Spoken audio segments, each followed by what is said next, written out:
bringing back something very deep today, something very personal today, but I need to share for my own personal sake.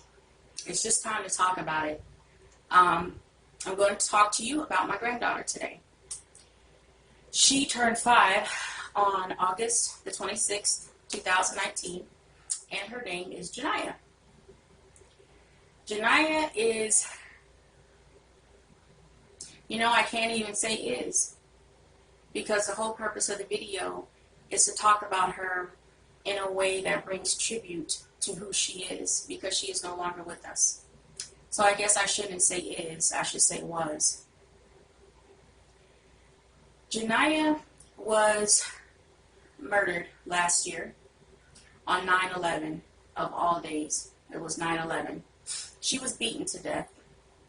I know I'm starting off heavy, but I just have to tell the story, and this is where it starts at. She was beaten, I believe, by her father and then his girlfriend. His girlfriend was arrested. I don't know if he's been arrested or not. It seems that, as we're seeing with everything else going around, stories about little black kids don't get aired as much. They did do a piece on her, which is how I found out. Actually, I didn't find out that way, but it was brought to me on the news. She was in Las Vegas with her dad and his girlfriend, and I hadn't heard from her for a year. She left us here on September the 2nd of 2018. And the next phone call I received about her was from her caseworker. And he said, "You might want to sit down because I'm afraid I have some bad news." And I'm like, oh, hell. I do not like that, especially from somebody who's a caseworker. That means it involved one of my grandchildren. So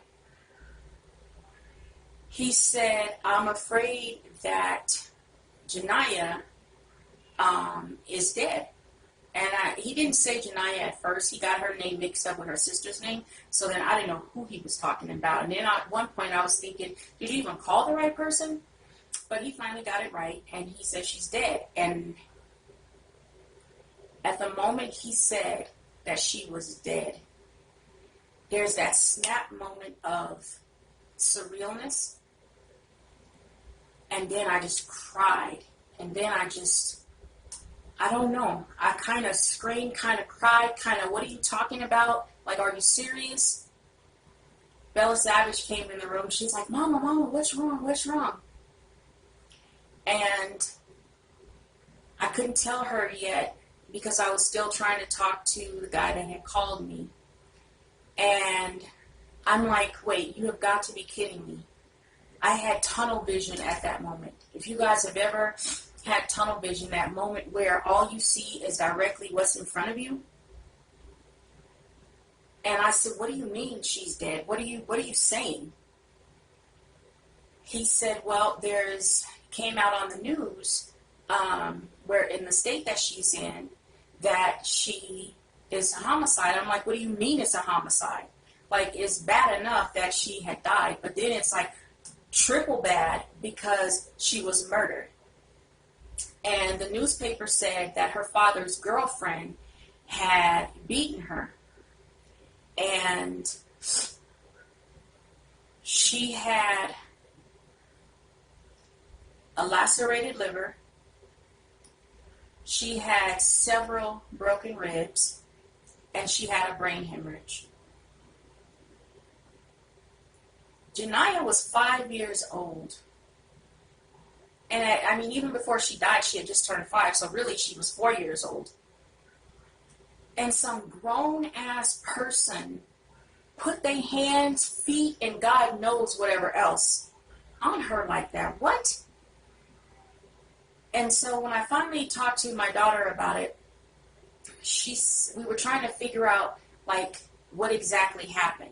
And I know for a fact that Janiyah's father's, his hands are registered weapons. That's why I think he was involved. And then the ME's office said that she just had bruise after bruise after bruise on her body. So I'm thinking, where in the entire hell was the rest of her father's family? So I'm kind of feeling like this can't be real. Part of me is in complete and total denial. But yet a part of me is like, yep, it happened, because he wouldn't just call you on no BS and like make a joke like that, because that would just be sick. That'd be ill. So my daughter's best friend at the time, we went and picked her up because she wanted to be with Bella. And I really don't even know how I drove over there to pick her up. I honestly could not even say. I don't know. Must have been the grace of God. But we picked her up and came back home. And it's just this incredible heaviness. And it sits on you and sits on you because you're trying to wrap your mind around, first of all, how is a child dead? There are so many sick children in the world. I can understand that. Like when my grandmother passed away, she was sick. And that's how she passed away. So we all were preparing. We had been preparing for it. But this right here, this shit was something entirely different. And you know, even still, it hasn't even been a year yet. It's been almost a year, but not yet. And I still have days where I'm just like, what? And I'm like mad at God. And I'm like, how could you? Like, you have seen me through so much stuff. You have delivered me from stuff. I've had victory in areas. We are safe every time we go out on the road. Thank you, Jesus. Well, what? Like, on some real talk, oh my God, where were you when she was getting kicked around and thrown into the walls? Like, where were you? Were you even there? And I think the thing that hurts the most, and I'm going to put the video clip in here, is I had a conversation with Janiyah the day that she left because I had to work. And I told her that Jesus would keep her safe. I said, he's going to keep you safe and watch out for you. I said, here, you take my phone number, and if you need to call Grammy, you call Grammy, and I will come and get you. Won't even think about it. And I don't care whose law say what, whatever. I will come and get you. And I never heard from her. I wasn't expecting this. This feels like I lost a child. I know she was my grandbaby. She was my oldest grandbaby. So I can't imagine what my daughter is going through. I feel like, and sometimes still, I feel like there's this hole in my soul. And I feel like there's no recompense for the pain that I personally feel.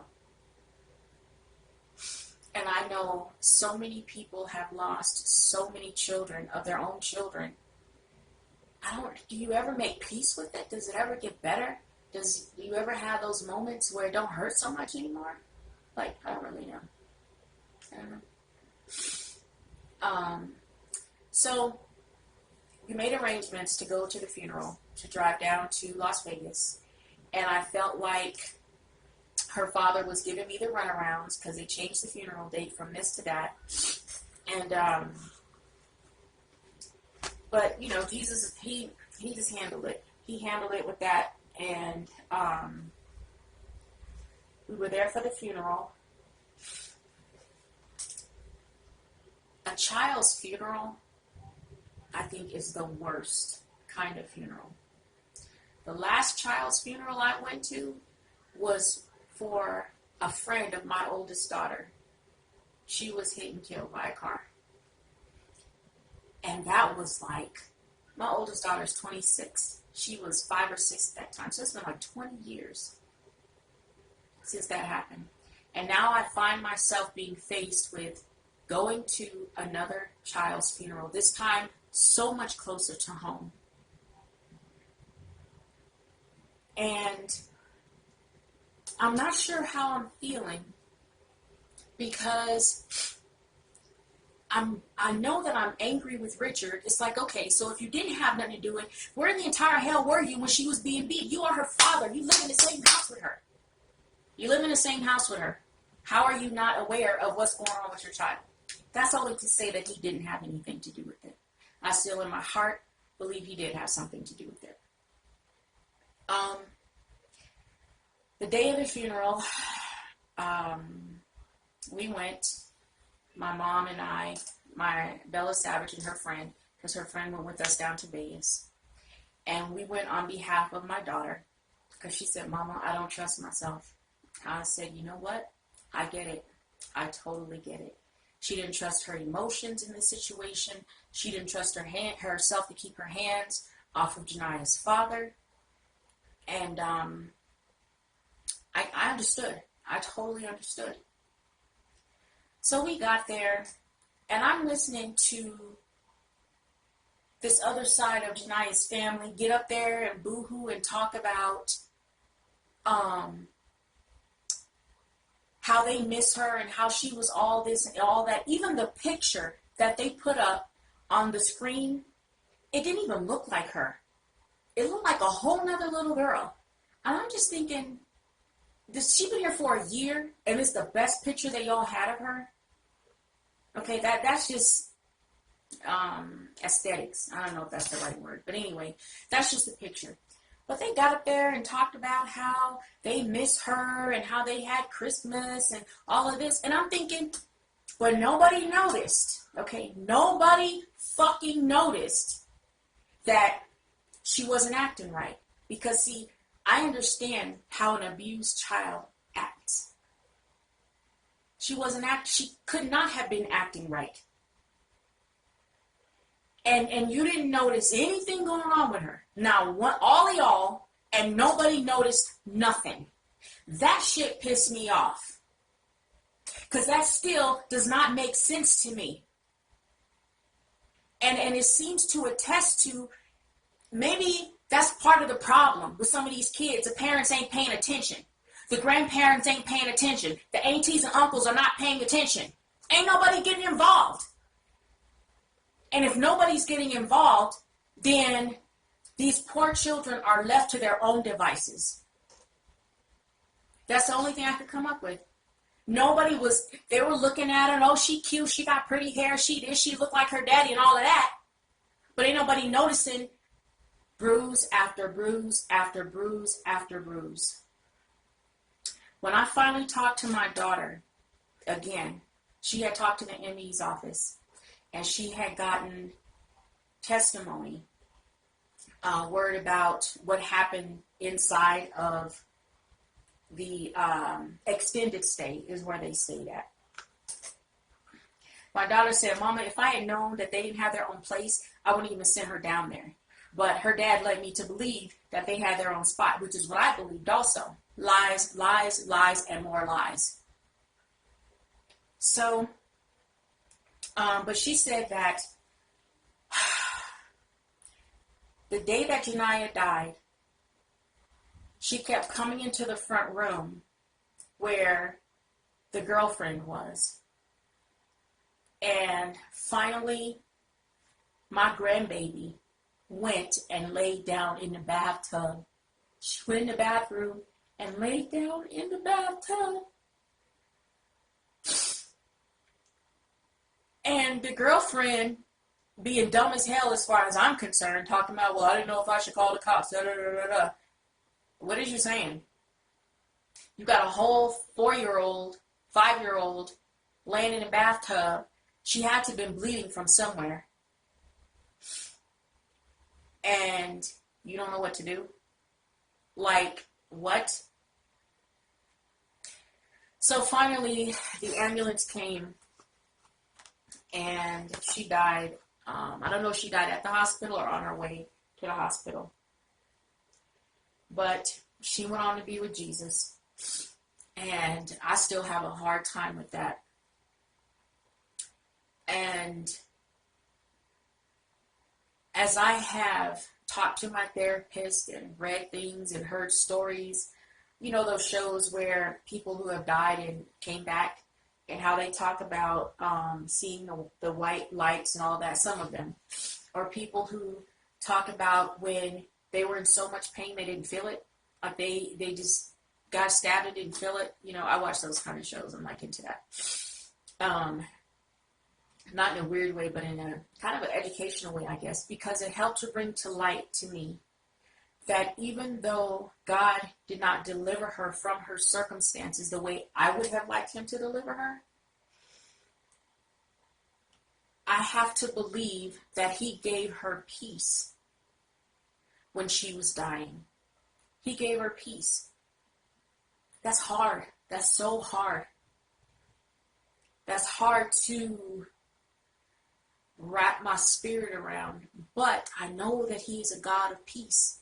And I know that he can. I know that he can do all things. And as a believer, it has been excruciating to believe that he gave a rip about my granddaughter as she lay there dying. I wrestle with this so much, and it has affected every part of my faith. Like any situation or whatever that I have gone through since then, it has affected my faith so much. Wondering, okay, so Jesus, are you really here? Are you really not here? Like, I don't know. It's been a heck of a walk, though. I'm gonna tell you that much. I don't ever wish this kind of hurt, this kind of desolation, this feeling of this grief, like that. Those words don't even seem strong enough to define what I really feel inside, because it's so deep and so intense. And I think it would hurt anybody, I believe. But I shared in one of my other videos that the only thing I had ever aspired to do was be a mom. And then like have a family. And grandchildren come with that. I was so excited when my daughter said she was pregnant. She was 17, but I didn't even care. I was so excited.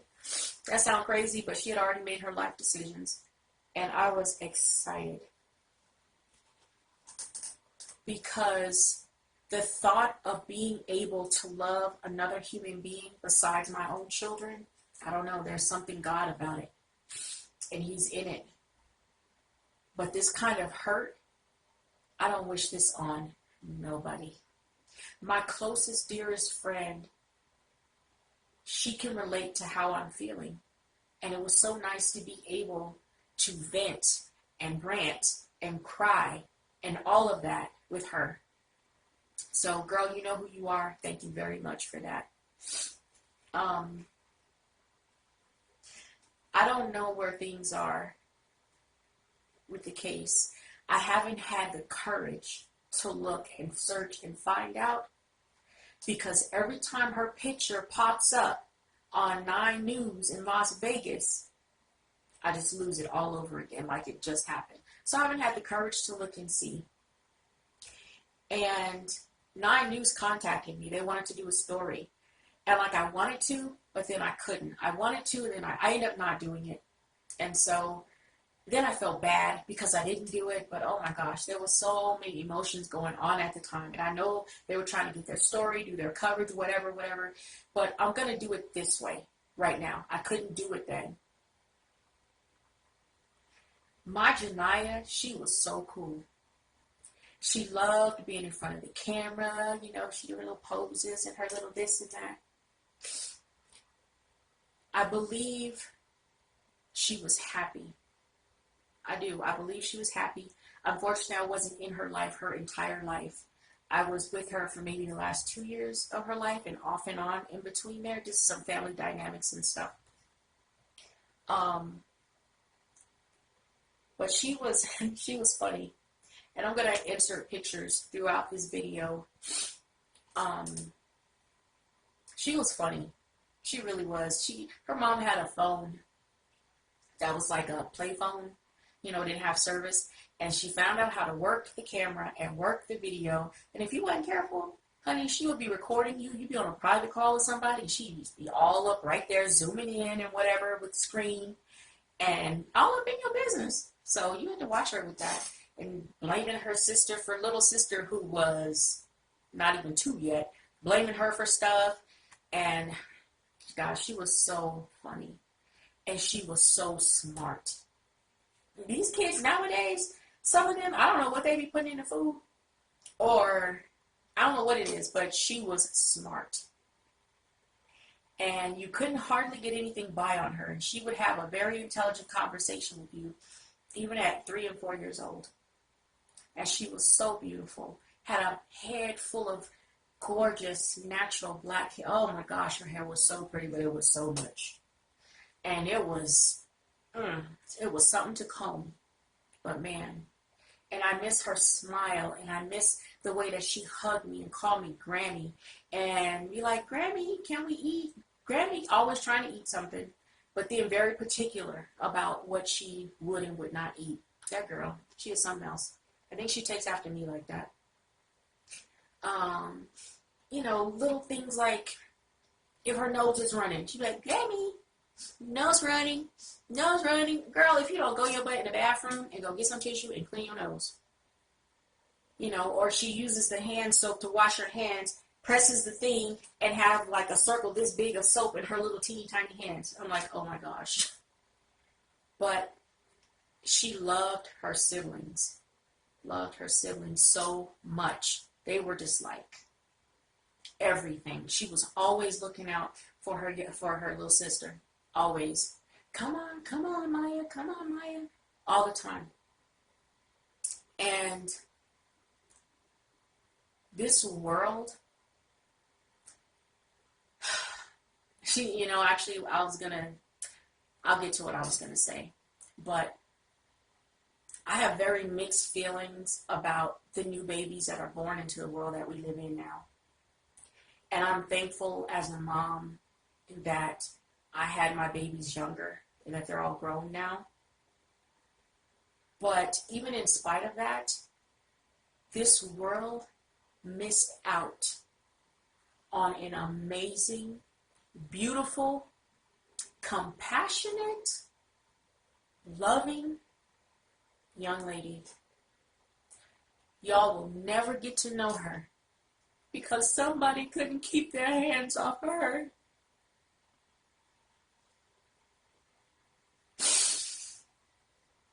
And some days, I had a couple people tell me, you know what? Tell me where her daddy is. I'm like, I'm not telling you nothing. It's not going to be on my conscience that you wouldn't kill that man. But that's how intense it is. When a child dies, you want justice for them. But there's the justice the world gives, and there's the justice that God gives. And boy, in the midst of trying to deal with this situation, I don't know which one I want, to be so honest. I don't know if I want the two of them hemmed up somewhere or just to let God deal with it. Just let him be God and let him take care of it, because he's going to take care of it one way or another. They are going to have to answer to him for putting their hands on one of his. Period. But my heart gets heavy every now and then. They took my grandbaby, my mom's great-grandbaby, my daughter's daughter, away from all of us and away from her siblings. You guys, come on. Come on, people. Take care of these babies. Get in their business. Get in what's going on with them, like in it. I mean, like in it. Like my kids didn't have no privacy. I went through all their stuff all the time. I randomly, spontaneously checked their phones. Get in the business and stay on top of what's going on with these babies. And sometimes, even if it's not your own baby, be like, you okay? Everything all right? I done seen you around here a little bit. I see you looking kind of down. Just reach out.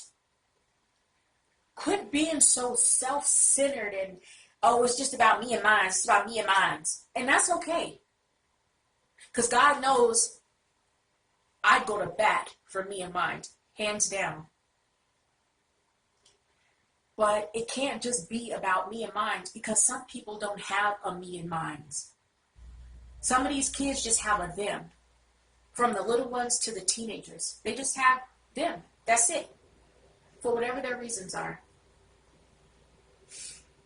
And I decided to share today because with everything going on in the world, it just grieved my heart today so much.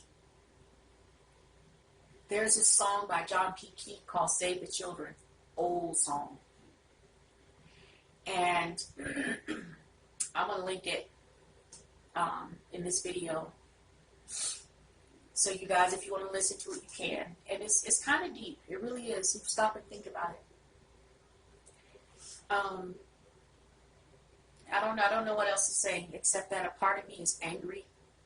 I'm angry, not even so much more at God anymore, even though I still feel like a part of me is trying to make peace with that and forgive God for not doing what I thought he should do. And I know that may sound strange to some of y'all, but Jesus called me his friend. And any of y'all in a relationship with y'all friends know that y'all don't do the right thing by each other all the time, even if it's not on purpose. And so you have to forgive each other. And the same way I ask him to forgive me, he forgives me. He don't have to ask me for forgiveness, but in my heart, I have to be okay with the decisions that he made so that my faith can grow. And so I just talk to him like I talk to any of y'all. I'll be like, look, Lord, I am mad at you. I am so angry, like I don't even want to talk to you right now. And I think the cool thing about that is he understands where I'm coming from.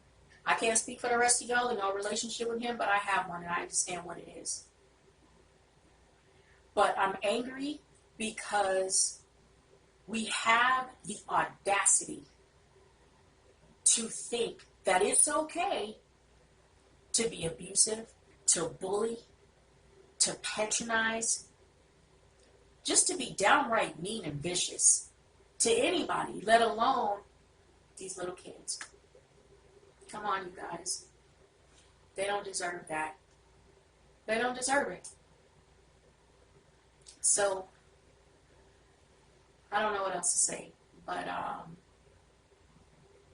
somewhere in this video, probably at the end, I'm going to add a whole tribute that I made for her. Photos, video, whatever I can find. But I'm sad. I'm sad today, you guys. I'm sad today. I am so sad today.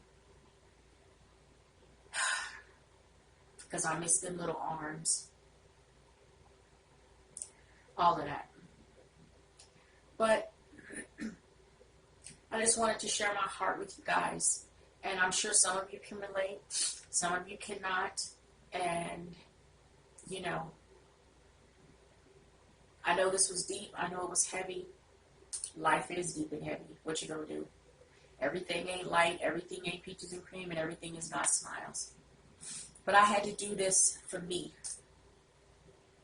And I don't know if it's going to help somebody else. I hope so. I pray so. But I had to do this for me. But anyways,